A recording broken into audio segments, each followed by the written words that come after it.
সকাল সকালে একটা ডিম ভাজা খেয়ে বেরিয়ে পড়লাম ডিউটি। আর আজও দেখছি বাস নেই, সকাল থেকে কোনো বাস চলছে না শুনলাম। তো যাই হোক, শেষ পর্যন্ত একটা অটোই করলাম, আর অটো তো আবার 5 জনের বেশি না হলে ছাড়ে না। তো ছাড়তে একটু লেটই হলো অটোটা। আর সকাল থেকে বেশ মেঘলা ওয়েদার ছিল, বেশ ঠান্ডা ঠান্ডা হাওয়া দিচ্ছিল। তো সোজা চলে গেলাম ডিউটি। এখন বাজছে সকাল 8টা আর চলে এসেছি কাজের স্পটে। তো সকাল সকাল ভালোই রোদ করেছে, দেখছি ঘামও হচ্ছে। আর আজকে হবে প্যাকিং, এই যে পিছনে এই জায়গাগুলোতে প্যাকিং হবে। তো এখন করব টিফিন আর তারপর লেগে পড়বো কাজে।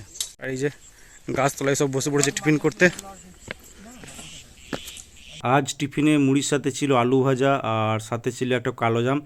আর এদিকে সন্তোষদা দিয়েছিল অর্ধেকটা রুটি, আর রুটির সাথে ছিল একটা আলু বেগুনের তরকারি। তো বেশ ভালোই লাগলো, প্রথমে রুটিটা খেলাম আর তারপরে মুড়ি আর মিষ্টিটা খেলাম।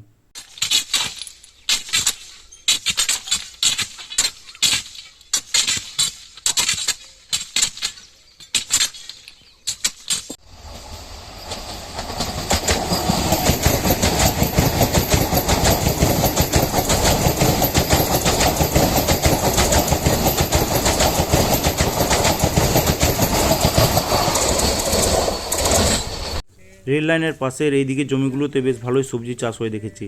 তো এখন কচু লাগিয়েছে দেখলাম, আর মাঝে মাঝে দেখছি পাট শাকও ধরেছে। আর ওই দিকটায় লাগিয়েছে কুমড়ো। তো বেশ ভালো ঘন হয়ে ধরে আছে দেখছি কুমড়ো, একদম মাঠ ভর্তি হয়ে।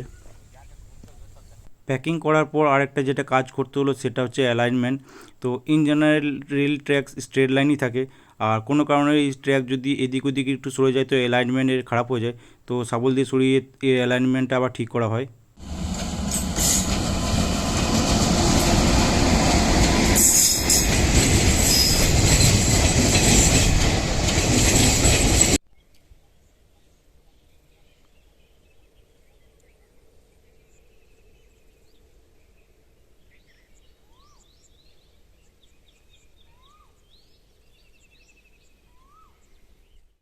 এগারোটার সময় ডিউটি থেকে ফিরে রেস্ট রুমে বসেইছিলাম, ফ্রেশ ট্রেশ হয়ে আর রেস্ট করছিলাম।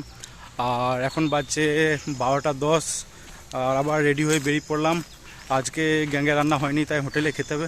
তো এখন যাচ্ছি হোটেলে গিয়ে খাবো, লাঞ্চ করব, আর তারপর আবার চলে যাব ডিউটি স্পটে। একটু পরেই পৌঁছে গেলাম হোটেল, আর ওখানে গিয়ে করলাম লাঞ্চ। আর আজকে লাঞ্চে ভাতের সাথে ছিল স্যালাড, উচ্ছে আলু ভাজা, আলু পোস্ত, আর পটল আলুর একটা তরকারি ছিল, আর ছিল আমের চাটনি। তো এখন আমের চাটনিটা রেগুলারই দেয়, বেশ ভালোই খেতে লাগে, মিষ্টি মিষ্টি। আর একটু পরে দিয়ে গেলো অমলেট। তো অমলেট ভাত খেয়ে তারপরে আবার বেরিয়ে পড়লাম ডিউটিতে।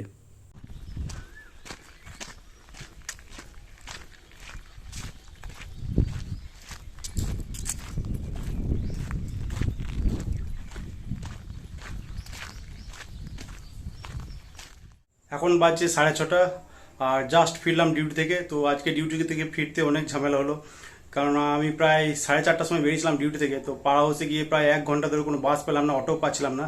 তো শেষ পর্যন্ত একটা মারুতি ভ্যানে করে এলাম জয়দেব মোড়। আর সেখান থেকে আবার ইলেকশন ডিউটির একটা বাস যাচ্ছিল এদিকেই, তো সেটা আবার চেপে এলাম ইলাম বাজার। তো জাস্ট বাড়ি ঢুকলাম, বাড়ি ঢুকে একটু বসেছিলাম। তো আরেকটা কাজ পড়েছে, তো রেডি হয়ে আবার বেরোতে হচ্ছে। আর বাড়িতে একটা ছোট্ট অনুষ্ঠান আছে কালকে, তো রান্না বান্না হবে। সেই জন্য এখন যাব মসজিদে, আর আমাদের পাড়ার মসজিদ থেকে কিছু হাঁড়ি কড়াই নিয়ে আসবো দেখি। তো বেরোবো এবার। পাশের বাড়ি থেকে একটা ভ্যান জোগাড় করে আমি আর বাবা চলে গেলাম মসজিদ। আর সেখানে হাঁড়ি কড়াই সমস্ত কিছু চাপিয়ে তারপরে নিয়ে চলে এলাম বাড়ি। তো এই যে একটা বড় হাঁড়ি, ডেকচি, দুটো নৌকা, এসব নিয়ে এলাম ওখান থেকে। তো এগুলোতে কালকে হবে রান্না। সমস্ত কিছু আনতে আনতে বেজে গেলো প্রায় 7:30। তো খিদেও পেয়ে গিয়েছিলো, চলে গেলাম রান্নাঘরে। তো সেখানে নিলাম মুড়ি, আর সাথে নিলাম পেঁয়াজ আর শসা কুচি, আর তাতে নিলাম একটু চানাচুর। তো সেটাই মাখিয়ে খেয়ে নিলাম। তো খাওয়ার পর ভাগ্নিকে নিয়ে খেলছিলাম অনেকক্ষণ। আর প্রায় 10:30টায় করতে বসলাম ডিনার। আর আজকে ডিনারে ভাতের সাথে ছিল আলু সেদ্ধ, একটা অমলেট, আর এদিকে ছিল পটল ভাজা, আর ছিল ডাল। তো খুব সিম্পল ডিনার ছিল আজ। এখন বাজছে 10টা 45, আর জাস্ট ডিনার করে উপরে এলাম। আর আজকে সারাদিন প্রচণ্ড গরম, বেশ কয়েকদিন বেশ বৃষ্টি হচ্ছিল, ওয়েদার বেশ ঠান্ডা ঠান্ডা ছিল। কিন্তু আজকে আবার সেই আগের মতো গরম ফিরে এসছে মনে হচ্ছে। সারাদিন শুধু জলই খেয়ে গেছি। আর উপরে রুমে এলাম, রুম এখনও প্রচণ্ড গরম। আর সন্ধ্যের সময় এসে যখন স্নান করতে যাচ্ছিলাম, ট্যাঙ্কের জল এতটাই গরম হচ্ছে গায়ে ঢালা যাচ্ছিল না। তো আবার সাবমার্সিবল চালাতে হলো, তারপরে নর্মাল হলো।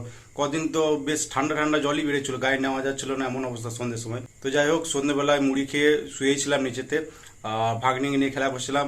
ম্যাক্সিমাম টাইমটা ভাগ্নিকে নিয়ে খেলা করতে করতে কেটে গেল, তাই সেরকম কোনো ভিডিও করা হয়নি। আর কালকে বাড়িতে একটা ছোট্ট অনুষ্ঠান আছে, বোনকে নিতে আসবে ওর শ্বশুরবাড়ি থেকে।